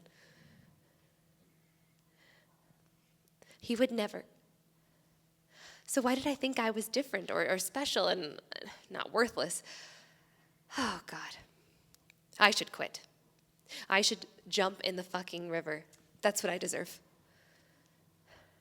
Joe comforts her. He said there's this shrine in Nahaf, and you have to walk slowly in the shrine and take small steps, because each step is 100,000 good deeds and forgiveness for 100,000 sins. And I want to go so I can make up for it, make up for everything. He used to teach the whole class with the lights off and asked us to sit for so long in the dark, in silence, and think and listen to the voice in our heads and try to hear it. Try to hear the voice. Try to see the light. He could see it. He could hear it. Scene 10, Martha's Vineyard Ferry. Chef and Joe lean over the railing, looking at the sea as they slowly move toward the island. Please, please, please let me get what I want this time by the Smiths plays on the car radio in the distance. It'll be a while longer to get to Martha's Vineyard. I'd like to go over crime scene investigation, evidence collection, chain of custody, contamination, ballistics, forensics, fingerprints, DNA, shell casings, footprints, trace evidence, fibers, blood spatter, estimating time of death, decomposition, creating a timeline. I'm not convinced that time moves in a linear fashion near the ocean. What could that possibly fucking mean, Joe? I took this while I was left alone in the general's office. Joe produces a thick folder from his jacket and hands it to Chef. His personnel file. It was sitting on the general's desk. I think he wanted me to take it. Heavily redacted, especially the parts about his tours in Iraq. It says he was working with military intelligence when he was attached to the 1st Infantry. All right, well, shit. I guess we have to worry whether he was assassinated by the fucking CIA now. Look at the personal information page. Personal interests. No surprises. Religion, history, the outdoors, travel, and... Poetry. Yeah. He wrote extensively, obsessively. He published a paper on 16th century Islamic poetry and translation, focusing on poets writing in languages other than their native tongue. Some of the poems he quoted were from texts that only existed as a single copy, found in the library of the shrine of the Imam Ali in Najaf. Texts likely produced by the original authors themselves. Texts that were destroyed during the Iraq War. Jesus. Did he loot the library of priceless historic texts? That's motive if they sold shit on the black market. There's nothing in his file to indicate he or anyone else was ever investigated for stealing books or any other artifacts from Najaf or anywhere else in Iraq. He may have taken photographs or memorized the poetry while he was in the library. Another botched MP investigation, maybe. Says here, often quoted poetry from memory. Recited a poem from memory at the beginning of every class he taught, and no student recalls him ever reciting the poem twice. Wow. Wait a second. The autopsy report gave his weight as, that can't be right. He lost 50 pounds in the last 6 months? Look at this. His last physical was right before he retired. No health issues. Why did he lose 50 pounds? Says here he didn't drink, exercised every day. Depression, insomnia, weight loss, irrational anger. Symptoms consistent with damage to the amygdala. Shame he shot himself in the head and fell off a cliff. None of that will be in the autopsy report. I doubt they even did a craniotomy. Amygdala. Traumatic brain injury. C, temporal lobe epilepsy. comorbidity with auditory hallucinations, hypergraphia, circumstantiality. See Geschwind syndrome, 9% prevalence of suicide. Jesus, one guy out of 11. You got better odds in the Army.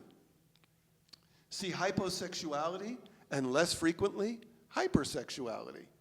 Oh my God. Exactly. Another symptom. Hyperreligiosity, light sensitivity, headaches. What the fuck? I can't fucking believe it. You solved the case. We haven't solved anything. We still don't know what changed. If he was overcome with crippling guilt, what did he do? A diagnosis of a dead man is nothing. It tells us nothing. Joe, come on. What's going on? Are you okay? I was 40 years old when I gave up on being a poet. In fact, you are watching it happen right now. Knock it off, Joe. This is me knocking it off. Oh, are you not having fun? Did I give you the impression that I was having fun? A little bit, yeah. I was having fun. I'm having fun, Joe. He had everything I ever wanted. Everything I ever told myself would make me happy. And a few days ago, he was being eaten by crabs on that beach because it wasn't enough. You're here with me and not at home with Dal, who loves you. Oh, there he is. The boat docks. Sheriff Danko enters with Dale. Dale walks up to Chef and slaps his face. Sheriff Danko watches this happen. Don't do that, sir. Jennifer called me. Okay. Where'd you go, huh? Helping a friend? What's that bullshit? Big hero you are. Sheriff. There's two fucking things, you stupid piece of shit. There's love, and there's solving the fucking mysteries. Two things, two. You think I went on this trip because I miss police work? Let me tell you why I went on this stupid trip. Come over here. Chef drags Joe across the deck of the ferry over to the back of the car and opens the trunk. Dale and the sheriff follow. Our place is so small. It's Ridgewood. They fill our house with this shit. Cookbooks. That's what I've been doing in Poughkeepsie at West Point. Every time you fell asleep in the car and we passed some little bookstore or antique shop or Salvation Army, I stopped for 5 minutes and bought cookbooks. 19th century cookbooks. So I told a little lie. Okay. I said I was driving my friend Joe around. He hasn't been himself since his dog died. He could use a weekend upstate with me playing detective. I let you worry that maybe I wanted to do police work again so that you wouldn't fucking yell at me for spending the whole weekend buying a bookshelf full of fucking cookbooks. I'm going home. I want you home tonight. Please. I'm sorry, babe. When I leave you, if I ever leave you, I'm taking all your cookbooks. Because I know it will hurt. I don't know what I'll do with them, but I'm taking them because you made me live with them. And I need you to understand what that did to me. Dale leaves.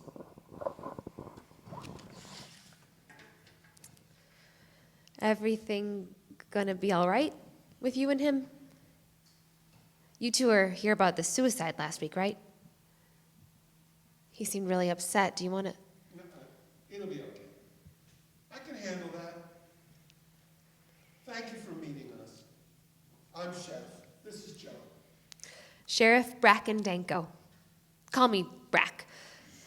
I'm sure you won't find much on the beach or the lighthouse.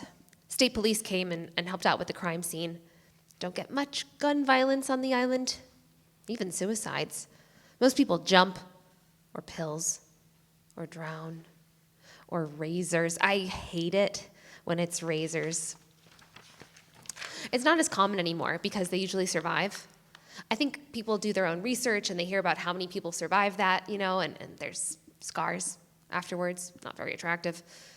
Makes a big mess. People are usually pretty considerate about that. Makes me hopeful, thinking about how people are thinking about each other even when they're about to go off. It makes me hopeful too, Sheriff. It's a pleasure to meet you fellows. I have this here. It's some notes to help out with looking into your friend. I appreciate it, but are you sure you don't mind? Oh, please, it's the least I could do. I sure don't want to touch any of this any more than I absolutely have to. This isn't the kind of thing I like to do. A little morbid for me. I've been having these nightmares ever since you don't care about that. Well, I've got you here. Can you give me your private investigator license numbers? I need them for my report. No, Sheriff. Dreams may reveal extraordinary insights. Please. Okay. Well, I keep seeing the guy in my dreams, and I see through the hole in his head, like right through it. Like the moonlight shines through it and casts light on my face and blinds me. It's like light, but it feels like silver rain. And then there's this enormous golden dragon with a long red tongue on the other side of the hole, and it licks my eyeball. And it flies up into the cloudless night sky, straight into outer space, up to the moon. Every night this week, I dream about the dead soldier and the dragon and the moon. What do you think it means? I will meditate on it and call you at your office. Thank you. Okay, I'll wait for your call. The sheriff leaves. Joe looks at Chef in silence. I knew it! Shut the fuck up. I knew it. You didn't know shit. Oh, Chef. Oh, I knew you were lying to me about this trip. That feels pretty good, right? You're feeling good right now. I feel like a sunrise, Chef. I feel like a big orange pumpkin. Like a pumpkin pie from your yellowed cookbooks. Okay, buddy. I'm glad you're back with me again. You want that feeling? Let's go chase that feeling. Let's go solve this. I love you, Chef. I love you too, Joe. Now, come on. A public beach crime scene poses several significant obstacles to preservation of physical evidence. Animal life, weather, heat, the ocean, interference from the public, plus the overall unsuitability of sand to accuracy and detail in footprints, among other concerns. Push off, and sitting well in order smite the sounding furrows, for my purpose holds to sail beyond the sunset and the baths of all the western stars until I die. Starting to get tired of the poetry, Joe. They walk off. Do you think birds know that they're beautiful? Stay with me, Joe. Scene 11, Moship Beach. Joe holds a forked branch as a divining rod, searching for clues in the sand while Chef examines the crime scene. Aquina, the land under the hill. Those people over there. The lazy sunbathers, nude, tan, wit. His body was found by a nude woman. 'Tis a consummation devoutly to be wished. Yes, everybody's into something. Aquino, Thomas Aquinas, Aquinum, water. You really think names tell what's going on, don't you, Joe? Where did you get that stick? Did you bring it with you? You're like a dachshund. These cliffs, they are beautiful. What is their name? Gay head. Gay Head. I don't know that I would pick the beach covered in crabs for my nude sunbathing. So afraid of a pinch. I don't like getting sand in my Shoots. In my experience, it's when you are nude that you are most likely to encounter crabs. That, up there! The lighthouse. He saw the light. Joe's stick begins to point down, seemingly on its own. Joe digs in the sand and pulls out a golden locket on a chain. Chef walks up and examines it on the end of a ballpoint pen. A picture of a guy and a lock of hair. An amulet. You recognize this guy? I recognize myself in all men. Oh, gee. I don't think it's related to the case, but who knows? Chef puts the locket in a small Ziploc bag and hands it back to Joe, who puts it in his pocket. Joe puts his hand in the surf. Aquinas said the water of baptism cleanses one of sin through the washing. But it only works if it is real outside and in. You must believe you may be washed.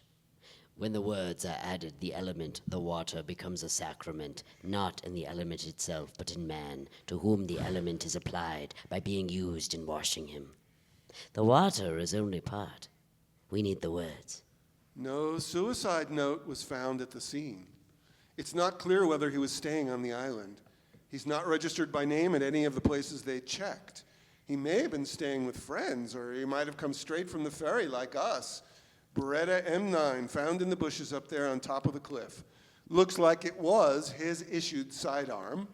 Found the shell casing, wound and powder burns consistent with self-inflicted gunshot to the head. Army replaced the M9 in 2017, so he must have had that weapon for a while. 8 years at least. Doubt he got much use out of it up at West Point. Sat in the box, taunting him for half his life, is my guess. A rainbow beach ball bounces in front of Chef. He picks it up. I've got your ball. Hey, you want it? I'm going to throw it. No, that's okay. You stay over there. There's a lot of crabs over here. No, don't come look at the crabs. You know, you should reapply sunscreen after you come out of the water, especially, here you go. Fucking nude beach. It's 10 a.m. Who's nude at 10 a.m.? Should we have a somatic gestural language for communicating visually across? Joe picks up his divining rod again, which tilts upward and then turns him toward the cliffs. Red gables poke up over the trees, white oak and sassafras. Hotel and restaurant, the innermost inn. The site of a hangman's diner? Yes, maybe. I could eat.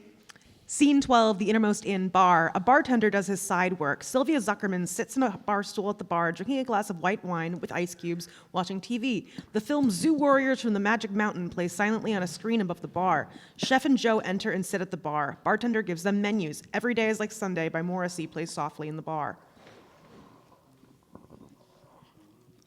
We're starting to serve lunch in about a half an hour. You want something to drink? We have excellent water. Lots of manganese. One glass of this stuff is eating like a whole handful of pecans. You will drain a cup with 4 noses that bears the name of the cobbler of Beneventum, already cracked and fit to be exchanged as broken glass for brimstone. If your patron's stomach is overheated with wine and food, he calls for water cooled by being boiled and then iced in Scythian snow. The very water you drink is different. 2 hot coffees. Please. Thank you. Nice place. Looks old. Bartender pours 2 mugs of coffee from a pot under the bar and returns to his work. Yeah, it just looks old. She built in 1971.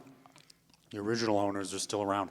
Everything is cheap and broken and shitty. You need a new TV. Let me know if you want to order some food. Sylvia, do you want anything? This movie, what is this? I don't know. It's on TV, something. Some kind of something, yeah. Can you put on the captions? The captions are on. Oh, shit, yeah. What language is that? I don't know. Chinese? Is that a language? Yeah, it's a language. It's what Chinese people speak. But there's like Cantonese and Mandarin, a bunch of other ones, I bet. I'm not comfortable having this conversation with you, Sylvia. All right. Hey, you guys, you know what the hell is going on? No. They never put the sound on, but I don't know. You want me to see if he'll change the channel? Don't you dare. I want to see if this soldier uses the new kung fu he learned to defeat the king of hell, Wuxia, and Crying movie. You like this place? Oh, yeah. I live right over there. I eat all my meals here. The risotto, the scallops, the asparagus. It's great. Good hollandaise here. Really? Do they sell a cookbook? Right there. Big stack of them behind the bar. Sir, could I, Here you go, man. You want to put a food order in or anything? Yeah. Let me get the octopus and some French fries. And this chimichurri you serve with the surf and turf, can you give me a little of that for the fries? It comes with the garlic aioli, right? And the duck confit salad. Joe, do you want to split the duck confit salad?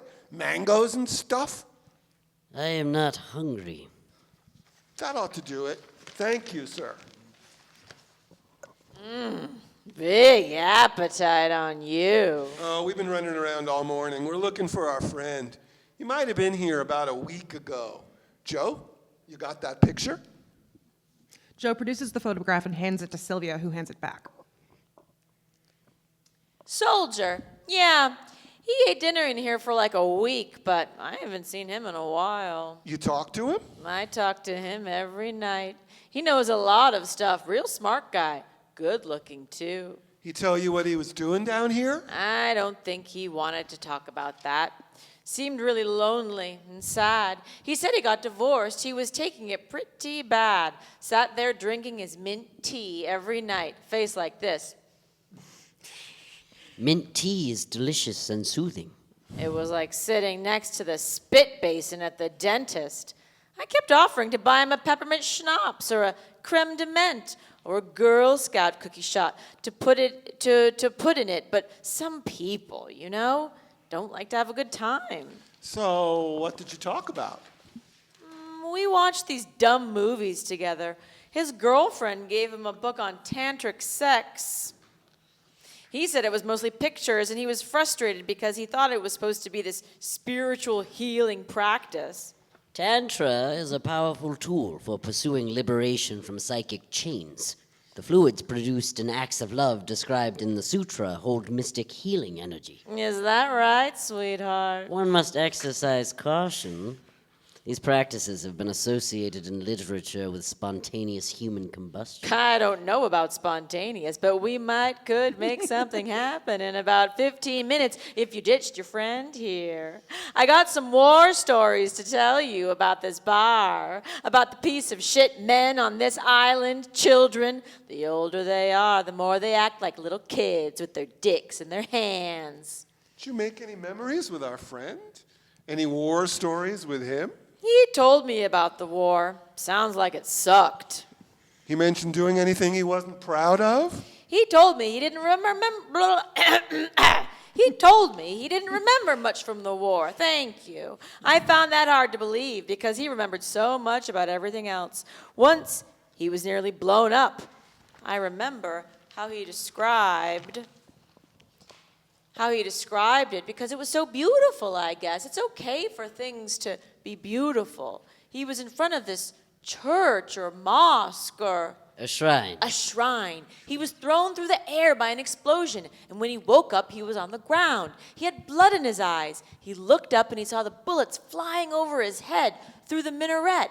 And he looked and he turned and he looked through the door of the shrine and he saw these blue, they were lapis tiles from the ceiling fall and smash to pieces on the floor. I'll never forget that. He was an amazing storyteller for a guy with a bad memory. You don't hear a lot of stories about lapis lazuli ceiling tiles. So he was staying here. Yeah.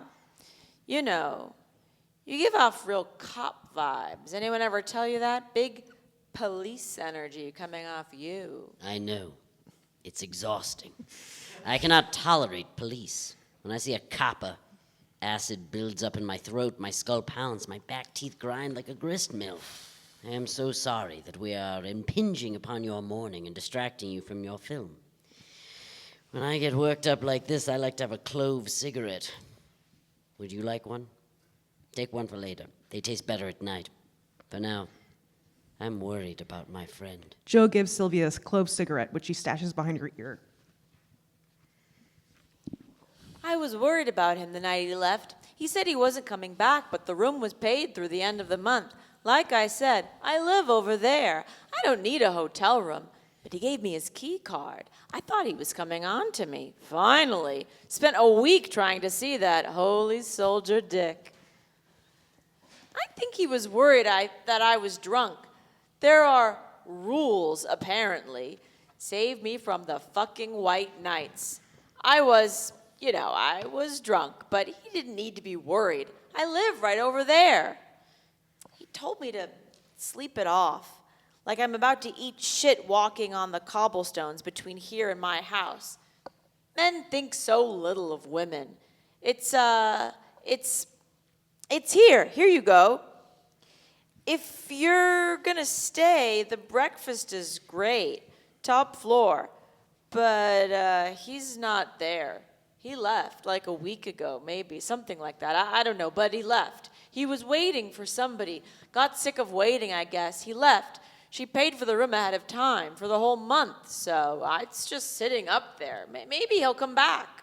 She paid? Whoever he was waiting for, girlfriend, I don't know. None of my business. Dating is weird. You guys sing karaoke? You want to sing karaoke? Yes. Is there a book? No. Let's go see. Thank you, ma'am. Sylvia. Joe. Scene 13, hotel room. The hotel room is dark. The door opens. The do not disturb hanger is on the outside doorknob.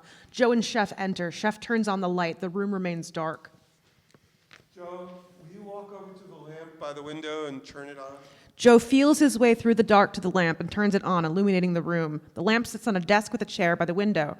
There's a bed in the center of the room. A rope is tied to the bed, stretching up to a cracked beam, then down into the middle of the room, ending in a noose. Oh, no. This must be the right room. Well, crossbeam is cracked. Must have tried it here. Didn't work. These new rehab jobs, no craftsmanship. Joe picks up a piece of paper on the nightstand. I'm sorry. Joe hands the paper to Chef. I'm sorry. Yeah, this sucks. Sorry, Joe. No insurance money. If we leave now, we can get an early ferry, be back in the city tonight. I'll drive back to Poughkeepsie and drop off the car tomorrow. Let Jennifer know in person. Take the train home. Shit. Ugh. I'm going to stay. What? Here? In here? Joe? Is that a good idea? Like Sylvia said, it's paid through the end of the month. I'll keep looking around. Maybe ask a few more people some questions. It's solved, Joe. Suicide. He wasn't murdered. He killed himself. Note, first failed attempt. Eyewitness puts him in this hotel. 1, 2, 3. It's over, Joe. I know you don't think much of my life, but I don't get to take a lot of vacations. Maybe I'll go swimming. I don't think this is healthy, Joe. Dead man's hotel room. It looks like they haven't even changed the sheets. It's creepy. Why are we even talking about this? It's sweet that you're worried about me, but it will be fine. I'll sit on the beach and write poems about our trip. I'll get an entire chapbook out of this to make up for missing out on $45,000. Sits on the bed. This is nicer than any bed I've slept on in my life. Fuck. Okay. Promise me. Take down the fucking noose, okay? Throw it away, or just, put it in a drawer. No, throw it away.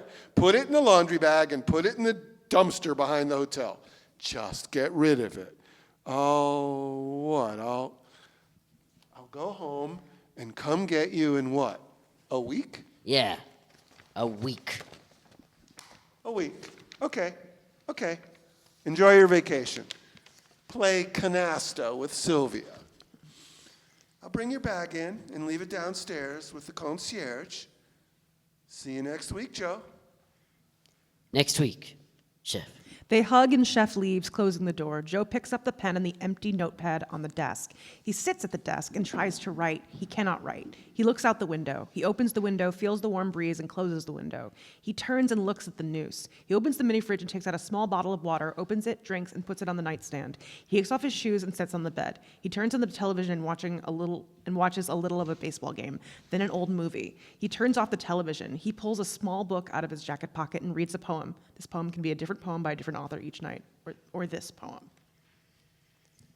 Is it the light of the snow that soon will be overcoming the spring of the world? Ah, no.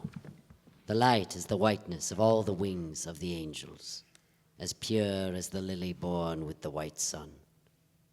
And I would that each hair on my head was an angel, O my red Adam, and my neck could stretch to you like a sunbeam or the young shoot of a lily, in the first spring of the world, till you, my grandeur of clay, my Adam, red loam of the orchard, forgetting the thunders of wrongs and of rights and of ruins, would find the green shadow of spring beneath the hairs of my head, those bright angels, and my face, the white sun that is born of the stalk of a lily.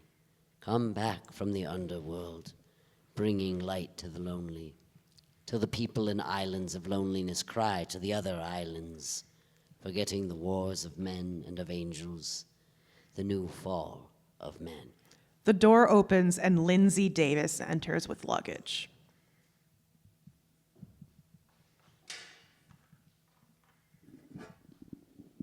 Bill? Sorry I'm late. You haven't been picking up your phone. Is that a poem? She sees Joe on the bed. Lindsay.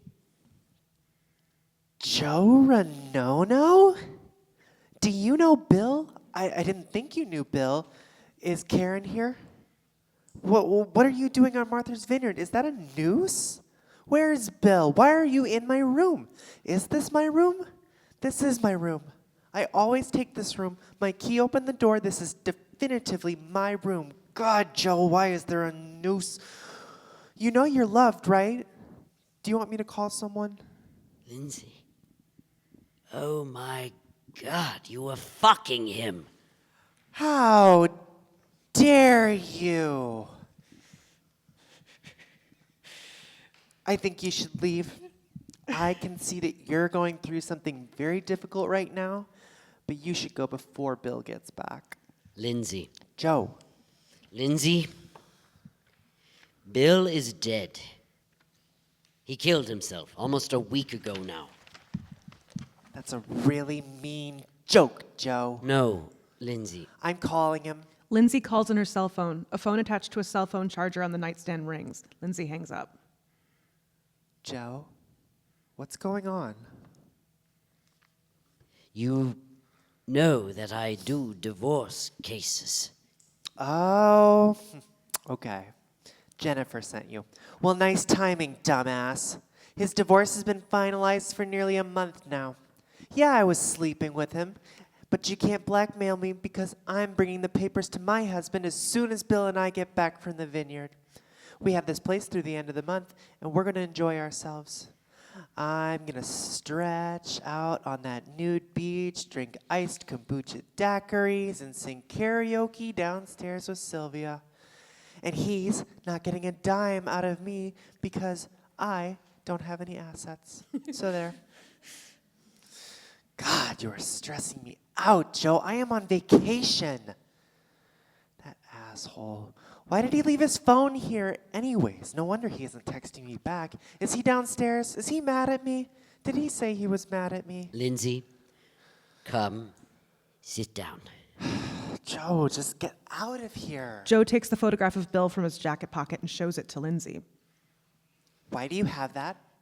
Where did you get that? Call your sisters. Call Karen. Call Jennifer. Lindsay calls someone on the phone. Jennifer, hey, I'm here with Joe, and he said, She stands in silence for a few moments. Jennifer, I'm so sorry. I'm so sorry. I'm sorry. Can I call you in a little bit? Lindsay hangs up and puts her phone away. Joe stands and walks to her and tries to hug her. She pulls away. How did you know him? I don't have to tell you anything. About 6 months ago, he was visiting a military memorial at a park in Montauk. They built this whole village, a fishing village, but it was fake. It was really a military base. I was at the park. It was only a few minutes from my house. I saw him and we talked, and he was sad because Jennifer didn't want to visit Montauk with him, and he was alone. We had dinner. Fun, fun, fun! And I went back to his place. And it was great. He was great. He was the first boy I ever loved back in high school. All three of us, we all liked him, but Jennifer got him. And here he was, and he looked great, and he said I looked great. We made a plan. We were standing in the park in Montauk, and there was a lighthouse. And Bill said that there was another lighthouse on the other side of the vineyard, on the other side of the water in Martha's vineyard, and I know the one that he meant. And I said he said that he could see it. It was after dinner, and it was getting dark, and I told him this was stupid. You can't see it from here. And he said that he could see the light. And that was the beginning of it. And we made a plan. After everything was done and we were free, we would come here and spend some time together.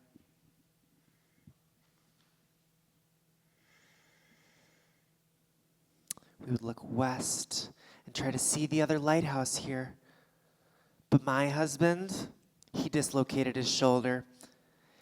He was wading in the low tide in the shallows, collecting clams to make chowder, and a wave hit him, and he fell and dislocated his shoulder. I had to help him use the bathroom, give him his meds. So I was 2 weeks late. And I texted him that I had to be a few days late, that it would be fine, but then he stopped texting me back. I thought he was angry at me, but I should go.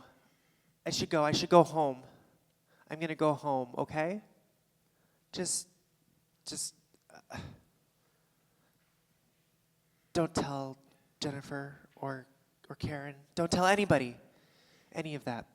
Please. Lindsay takes her luggage and leaves. Joe opens the window and feels the wind again, watches and listens as Lindsay loads her car and drives away, then closes the window. He unties the rope from the bed. The heavy noose falls to the floor in front of the bed. The movement of the rope knocks a key on a keychain from the crossbeam. The key falls on the floor next to the pile of rope. Joe picks up the key. He examines the key. He goes to the phone on the nightstand and calls the phone number on the keychain. Hello. Yes. Sun Self Storage. Hello. I'm calling about my storage unit. The number? 1 second. Looks at the keychain's reverse side. Yes, I have the number here. 74112-53143. Thank you. Yes, thank you. Scene 14, cabinets Jennifer's house. The entire house is packed to bursting with wardrobes, cabinets, and other furniture. Jennifer sits at her desk on her computer talking into a webcam. Hi, everybody. It's Jennifer. Back at it again. And look, cabinets. Yep, I got my cabinets back. Your girl was having a rough year, but some things are looking up today. Why don't we start with some of the comments on the last live stream video? Thank you. Glad you like the content. Not taking my top off. Stop asking. That one is a little racist. Skipping that one here. What makes a good cabinet? I don't know. You'd think I would know by now, but I don't. Everyone I find is a surprise. That's why I'm still out here, doing it all for you, every day. And you can count on that. Today's cabinet is a tall armoire, 1880s, smells very strongly of mothballs. Gross. I don't think this is the original stain. Want to see if I can fit inside? Climbs inside cabinet. Blackout, Running Out of Lies by Johnny Taylor plays in the darkness. End of play.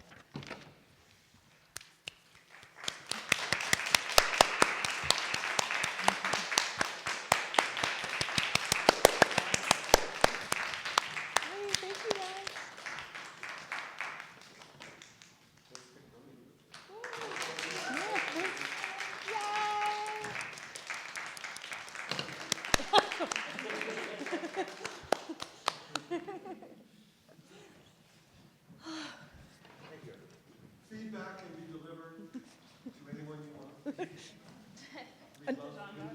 We can also accept anonymous.